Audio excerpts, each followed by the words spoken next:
अजीज तालिबात, अस्सलाम वालेकुम।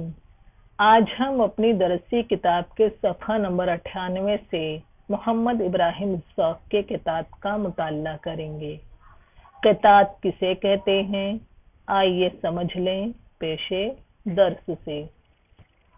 गज़ल या कसीदे में जब कोई शायराना ख़याल दो या दो से ज़्यादा शेरों में मुसलसल अदा किया जाता है तो ऐसे शेरों के मजमूए को क़िता कहते हैं। क़िता के लफ्ज़ी माने टुकड़ा के हैं। इसकी जमा क़ितात है। क़िता उमूमन 4 मिसरों पर मुश्तमिल होता है। इसका दूसरा और चौथा मिसरा, गौर कीजिएगा, दूसरा और चौथा मिसरा हम रदीफ और हम काफिया होता है। क़िता में 2 से ज्यादा अशार भी हो सकते हैं, मगर इसकी तादाद मुतय्यन नहीं है। अगर ये गज़ल या कसीदे ही में हों तो इन्हें क़िता बंद अशार भी कहा जाता है। इसका मतलब ये हुआ कि क़िता या क़िता बंद अशार गज़ल और कसीदे का ही हिस्सा हुआ करते थे। मिसाल के तौर पर ज़ौक़ का ही ये क़िता देखिए जो हमारी दरसी किताब में शामिल है और जिसका मुताला हम करेंगे। ये ऊपर दी हुई गज़ल का ही एक हिस्सा है जिसे यहाँ पर हर्फ काफ लिखकर बताया गया है। काफ के नीचे आपको 4 मिसरे, जाने कब बेदर्द, अंदाज़े कलामे दर्दमंद, ये 4 मिसरे हमको क़िता दिखाई देंगे और ऊपर गज़ल लिखी हुई है उसी काफिये और रदीफ के साथ। आजकल गज़ल या कसीदे में ऐसे मुसलसल अशार नज़्म नहीं किए जाते, यानी अब क़ितात गज़ल या कसीदे का हिस्सा नहीं होते। उर्दू शायरी में क़िता बहुत मकबूल रहा है। बाज़ शायरों के क़ितात बहुत मशहूर हुए हैं, जैसे हाली, अकबर, इकबाल, जोश, अख्तर अंसारी, नरेश कुमार शाद वगैरह। आजकल मुशायरों में ज़्यादातर शोरा अपना कलाम सुनाने से पहले 2-4 क़ितात ज़रूर सुनाते हैं। इससे क़िते की मकबूलियत का अंदाज़ा होता है। ज़ौक़ ने भी कसायद और गज़लियात के अलावा क़ितात लिखने में तबा आज़माई की है। ज़ौक़ से जान पहचान कर लें। मुग़लिया सल्तनत के आखिरी ताजदार बहादुर शाह ज़फ़र के उस्ताद मोहम्मद इब्राहिम ज़ौक़ 22 अगस्त सन 1790 को दिल्ली में पैदा हुए। उन्हें बचपन से शेर गोई का शौक था। किला मुअल्ला से वाबस्ता होने के बाद दिल्ली के इल्मी व अदबी हलकों में ज़ौक़ का मकाम मर्तबा बुलंद हो गया। अकबर शाह सानी ने उन्हें मलिकुश शोरा का खिताब अता किया। उन्हें खाकानी हिंद भी कहते हैं। वो मशहूर तो कसीदा गो की हैसियत से थे, मगर गज़ल, क़िता और दीगर असनाफ में भी उन्हें महारत हासिल थी। तो शुरू करते हैं क़िता नंबर 1। दुनिया से ज़ौक़ रिश्ते उल्फत को तोड़ दे, जिस सर का है ये बाल उसी सर में जोड़ दे।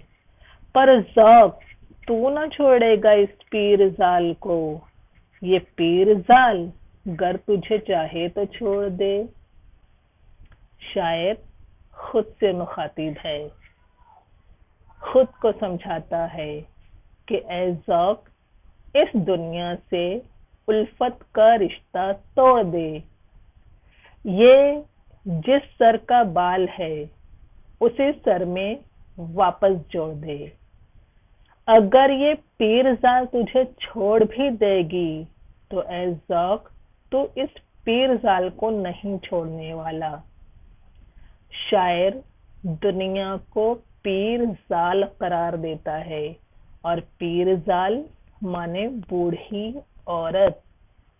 इस बूढ़ी औरत के बाल उसे वापस लौटाने को कहता है और बाल से मुराद इस बूढ़ी औरत की यानी दुनिया की मोहब्बत, इसकी उल्फत। दुनिया को पीरजाल कहने की वजह यह है कि दुनिया ना जाने कितने अरसे से कायम है। हम अपने अंबियाए कराम की उम्रों से ही कुछ अंदाजा कर लें। हजरत आदम अलैहिस्सलाम, नूह अलैहिस्सलाम की उम्रों को ही जान लें। ये भी जान लें कि इन तमाम अंबिया के आने से भी बहुत पहले से दुनिया का वजूद था। और ये भी जान लें कि क़यामत वाक़ई होने के जो इशारे मिलते हैं उसके मुताबिक अब ये दुनिया अपने इख्तिताम को पहुंच रही है। इसलिए हम कह सकते हैं कि ये दुनिया अब बूढ़ी हो चुकी है। तो शायर खुद को और हम सब को इस बूढ़ी औरत से दिल ना लगाने का दर्स देता है। कहता है कि दुनिया को उसकी उल्फत, उसकी मोहब्बत वापस लौटा दे। लेकिन दुनिया की मोहब्बत ऐसी मोहब्बत है, इसकी रंगीनियाँ, ऐशो इशरत के सामान, यहाँ मिले एजाज व इकराम इंसान को इस कदर भाते हैं कि वो उसकी जुल्फों का कैदी हो जाता है। दुनिया के इश्क में गिरफ्तार होकर उसके ही पीछे भागता है, उसे ही हासिल करने में लगा हुआ है। जबकि ये दुनिया ना जाने अपने कितने आशिकों का साथ छोड़ चुकी है। मुराद दुनिया से इश्क करने वाले, उसके पीछे भागने वाले लोग अब दुनिया में बाकी नहीं रहे। तो ज़ौक़ खुद को समझाते हैं और ये दर्स हमारे लिए भी है कि हम इस दुनिया से दिल ना लगाएं। जगह जी लगाने की दुनिया नहीं है, ये इबरत की जा है, तमाशा नहीं है। किता नंबर 2। जाने कब बेदर्द अंदाज़े कलामे दर्दमंद, ज़ौक़ मेरा हम सुखन गर हो कोई दिल खस्ता हो। मुंह से जो निकले वो कुछ हो, पर हो दिलकश एक बात। आहे मौजू हो के नाला मिसराए बरजस्ता हो। माने लिख लीजिए। दर्दमंद माने हमदर्द, गम गुसार। कलाम यानी बात, सुखन। अंदाज़े कलामे दर्दमंद यानी गम गुसार की बातों का अंदाज, हमदर्द की बातों का अंदाज। हम सुखन, हम माने यकसा, एक जैसा, और सुखन माने बात, कलाम। हम सुखन यकसा गुफ्तगू करने वाला, मुराद हम कलाम जिससे हम गुफ्तगू कर रहे हों। खस्ता माने जख्मी, बीमार, आशिक, थका हुआ। मौजू माने मुनासिब। नाला रोने की आवाज, फरियाद करने की आवाज, शोर। बरजस्ता माने स्पॉन्टेनियस, ठीक, चुस्त, यकायक, फौरन।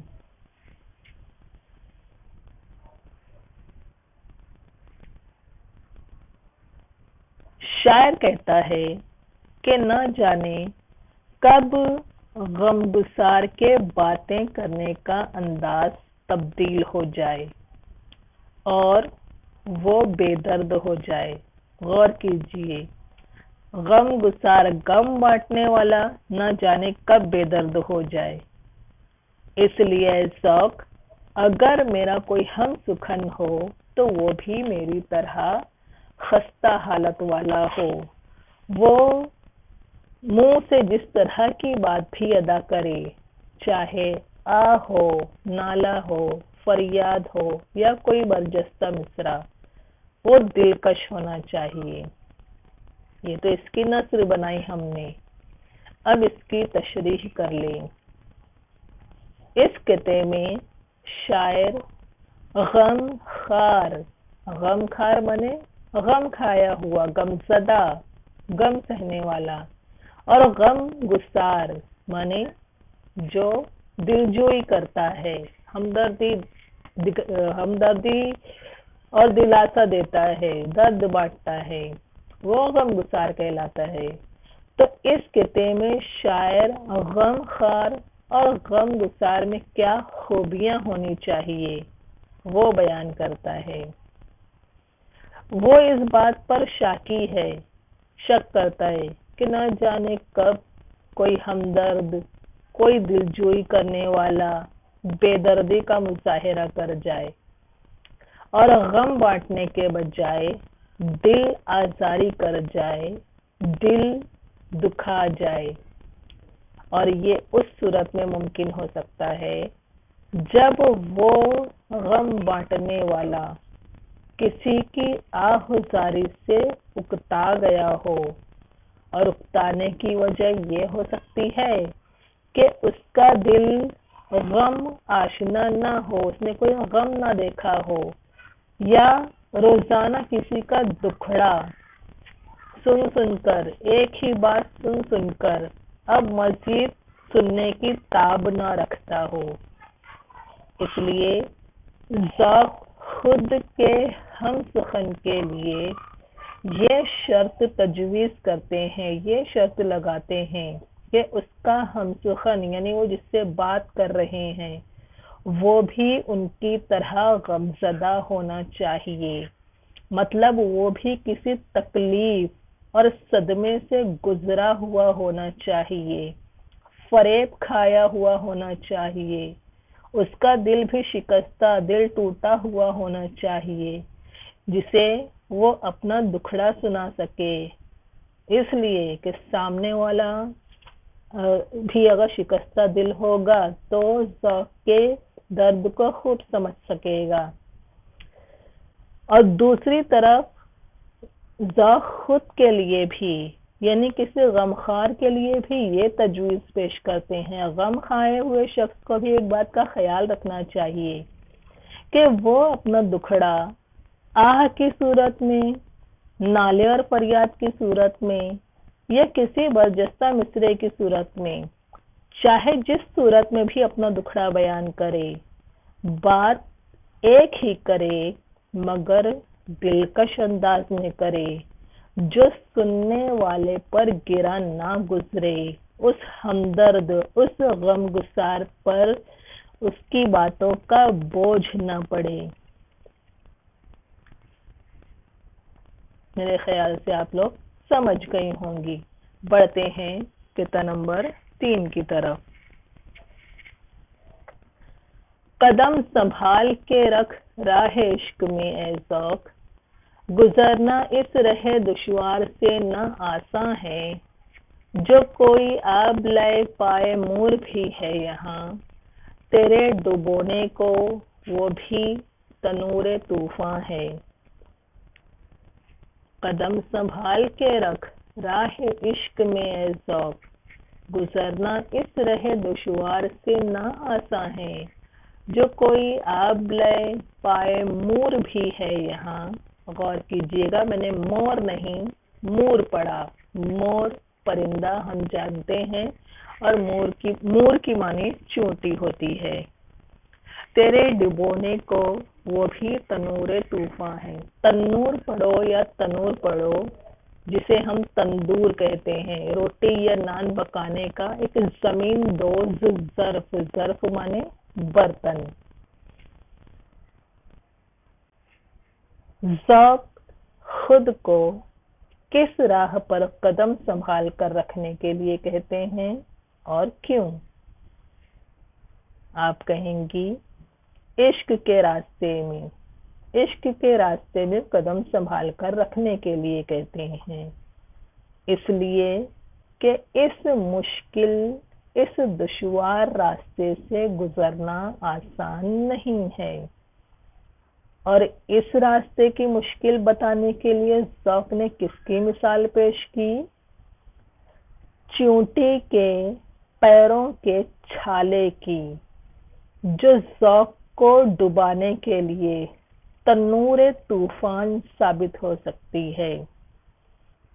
गौर कीजिए, एक छोटी सी चींटी के पैर कितने छोटे होंगे और उसके पैरों के छाले कैसे होंगे? बहुत मामूली से, मगर ये मामूली सा नजर आने वाला छाला ज़ौक़ को डुबा दे, ऐसा तन्नूर तूफान हो सकता है। इश्क की मंजिल, इश्क का रास्ता दुश्वार तरीन है। इस ख्याल को कई शोरा ने अपने अशार में पेश किया है। ज़ौक़ भी इस किते में यही बताते हैं कि इश्क का रास्ता कठिन तरीन रास्ता है। इस रास्ते में हर कदम पर मुश्किलात हैं, मसाइब हैं। इसलिए इस रास्ते पर आशिकों को अपने कदम फूंक फूंक कर बहुत संभाल कर रखने चाहिए, क्योंकि इस रास्ते में नजर आने वाली एक छोटी सी रुकावट भी बहुत बड़ी रुकावट बन जाती है, जिसे यहाँ पर चींटी के पैर के छाले की मिसाल देकर बताया गया। चींटी के पैर का छाला तन्नूर तूफान बन सकता है। कहते में तन्नूर तूफान का जिक्र हमारे जहन को तूफान नूह के वाक़े की तरफ मुंतकिल करता है। अल्लाह ताला ने वही के जरिए नूह अलैहिस्सलाम को ये निशानी बता दी थी कि आपके घर के तन्नूर से पानी उबलना शुरू होगा। चुनाचे एक दिन सुबह सुबह उस तन्नूर से पानी उबलना शुरू हुआ, जो बढ़ते बढ़ते तूफान में तब्दील हो गया। बाकी सारा किस्सा हम जानते हैं। गर्ज इन दो अल्फाज के जिक्र से हमारा जहन एक तारीखी एक कुरानी वाक़े की तरफ मुंतकिल हुआ, इसलिए हम कहेंगे कि इस शेर में सनत तलमी है और आसान और दुश्वार इन दो मुतज़ाद अल्फाज की मौजूदगी सनत तज़ाद का भी पता देती है। बढ़ते हैं आखिरी और चौथे किते की तरफ। देखते हैं जलवे गुल हाय रंगारंग हम, मिस्ल नरगिस इस चमन में जब तलक है चश्मवा, आखिरश होगा वही एक दिन खिज़ां के हाथ से, जो कि आलम अपना इस नश्व-नुमा से पहले था। है गनीमत कोई दम नज़ारे रंगे बहार, फिर कहाँ ये गुलशन गुल और ये सब्जा हवा। गुल हाय रंगारंग, मुख्तलिफ रंगों के फूल। हा लगाकर गुल की जमा बनाई गई, गुल हा। फिर हमजा की इजाफत से हाय किया गया और रंगारंग से जोड़ दिया गया। गुल हाय रंगारंग, मुख्तलिफ रंगों के फूल। नरगिस एक फूल का नाम जिसकी शोरा आँख से तशबीह देते हैं। चश्म माने आँख, वा माने खुला हुआ, आखिरश आखिरकार, नश्व व नुमा, नश्व माने पैदा होना, उगना, और नुमा मतलब जाहिर करना। कोई दम, दम माने घड़ी, लम्हा, कोई दम कुछ घड़ी के लिए, कुछ वक्त के लिए। नज़ारे रंगे बहार, बहार के रंगों का नज़ारा। आइए पहले इस किते को नस्र में ढालकर आसान कर लें, और नस्र कुछ ऐसे बनेगी। जब तक हमारी आंखें नरगिस की मानिंद खुली हैं, हम इस चमन के रंगीन फूलों के जलवे देखते हैं। आखिरकार खिज़ां के हाथ से एक दिन अपना वही आलम होने वाला है जो इस नशोनुमा से पहले था। यही गनीमत है कि कुछ घड़ी के लिए बहार के रंगीन नज़ारों का लुत्फ उठाने का मौका मिला है। फिर न ये गुलशन होगा, न गुल, न सब्ज़ाज़ार, न हवा। चमन और गुलशन से मुराद दुनिया है, यानी शायर ने दुनिया को चमन और गुलशन से इस्तेआरा किया है।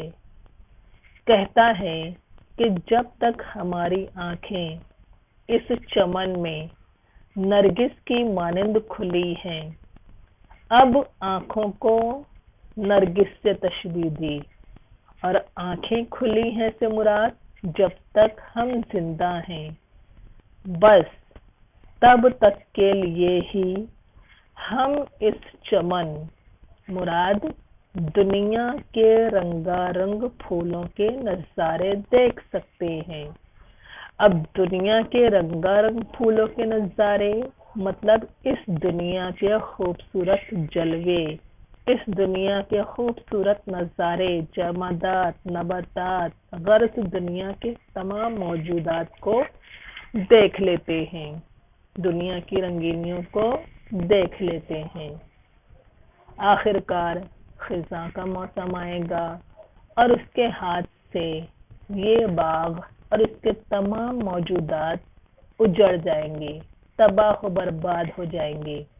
जैसा कि इस नशोनुमा से यानी इस जिंदगी से, हमारे वजूद से, दुनिया के वजूद से पहले थे।